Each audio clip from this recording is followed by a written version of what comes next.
Hey everyone, Dan Edmondson here with another tip of the week. What I want to talk about today is a kind of a funny phenomenon that occurs in painting that I've come to notice. And what I hope this tip is going to do, it's going to help you in composing still lifes and landscapes and in figure paintings. You know, how everything gets arranged and why you do what you do. Now, there seems to be some sort of a tendency, and unfortunately I don't have the knowledge as to the why of it, that we seem to look at paintings from left to right. And to illustrate my point, what I'm going to do is I'm going to mirror a bunch of pictures, and we're just going to see how different they look. And not only that, we're just going to open it up to discussion, and maybe this isn't the way it is for you. Maybe this is just some weird phenomenon for me. So I'm going to first show you this, and with this painting my eye is drawn to this tree. That is the primary center of interest for me when I look at that, and then when I mirror it and I look at this same exact picture, only mirrored, the tree becomes much weaker to me. And now I'm almost drawn more upstream into this area, and quite frankly, the painting or the photograph is not nearly as interesting to me. Let's look at another one here. Here's a waterfall.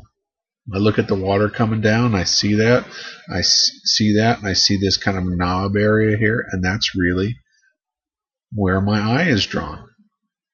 Where's yours drawn? We flip it. Now I don't see this nearly as much. I see the water and this golden color here as the eye travels through the painting. So this is fascinating to me. Let's look at another.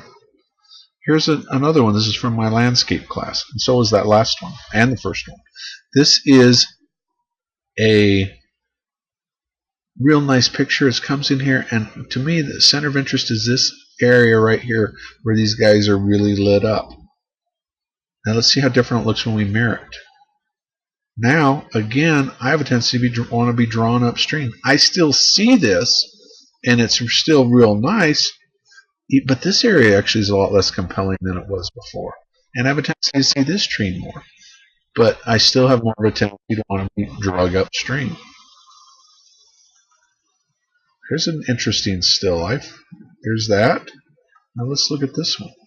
Now see, this has a much better flow to me than this one did. Isn't that fascinating? What do you think? Are you seeing the same thing I am, or do you think I'm crazy now?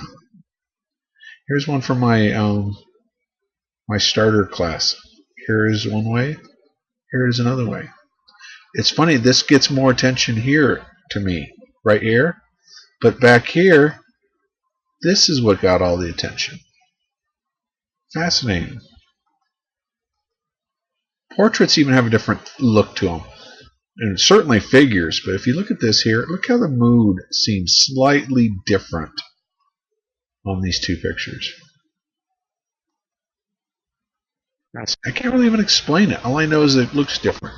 So your takeaway for this is when you're setting things up, and especially if you photograph it, which I recommend you photograph whatever you paint, and look at it. That's the beauty of living in the digital age. We can mirror these things and see. And not only that, I hope it will give us a greater understanding of how our eye travels through paintings. Maybe your eye is different than mine.